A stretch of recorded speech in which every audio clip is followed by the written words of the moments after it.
அதிகாலை வலையொலி காட்சி நேயர்களுக்கு கல்பனா தர்மேந்திராவின் அன்பு வணக்கம். இது உங்கள் அதிகாலை வழங்கும் திருவள்ளுவரின் குறளும் குறளும். இன்னைக்கு நம்ம 164வது குறள் பார்க்கிறோம்.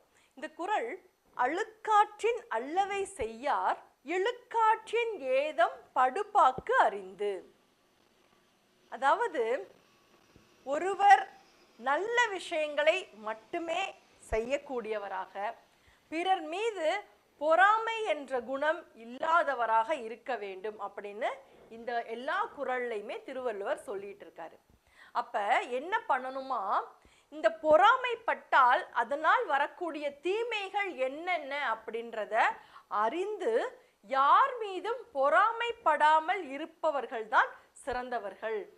இப்போ ஒருத்தர் மேலே நமக்கு பொறாமை வருதுன்னு வச்சுக்கோங்களேன், உடனே நம்ம என்ன செய்வோம், அவருடைய வளர்ச்சியை தடுக்கிறதுக்கு என்னெல்லாம் வேற வழியில், குறுக்கு வழியில் என்னெல்லாம் தீமைகள் செய்யணுமோ, அவருக்கு என்னெல்லாம் நெருக்கடி கொடுக்கணுமோ அதெல்லாம் கொடுக்க ஆரம்பிப்போம். அப்போ இது மாதிரி செய்ய செய்ய நம்மளுடைய பாவங்கள் ஏறிக்கிட்டே போகுது. அதனால பொறாமை அப்படின்ற குணம் வந்துடுச்சுன்னா அதோடு தொடர்ந்து மற்றவர்களுக்கு தீமை செய்கின்ற குணம் வந்துடும், மற்றவர்களை கெடுக்கணும்னு நினைக்கிற குணம் வந்துடும். இது எல்லா குணமும் ஒன்று ஒன்றா அதோடு சேர்ந்து தொடர்ந்து வந்துக்கிட்டே இருக்கிறதால ஒரு அறிவார்ந்தவர்கள், அவர்களுக்கு நன்றாக தெரியும், பொறாமை என்ற குணத்தை தவிர்த்தால் மட்டும்தான் வாழ்க்கையில் நம்ம அறநெறியில வாழலாம், ஒழுக்கமாக வாழலாம், நல்ல கதி கிடைக்கும் அப்படின்றத உணர்ந்து வாழ்வார்கள் அப்படின்றதான் திருவள்ளுவர் இந்த குறள்ல சொல்லியிருக்காரு.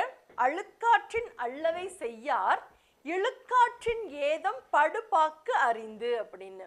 மீண்டும் ஒரு குறளில் சந்திப்போம். இது உங்கள் அதிகாலை வழங்கும் திருவள்ளுவரின் குறளும் குறளும். நன்றி. குறளும் குறளும் உலக பொதுமறையாம் திருக்குறள். காணத் தவறாதீர்கள் அன்பு நெஞ்சங்களே. ஒவ்வொரு நாளும் ஒரு திருக்குறளோடு உங்கள் அதிகாலையை உற்சாகமாக தொடங்குங்கள்.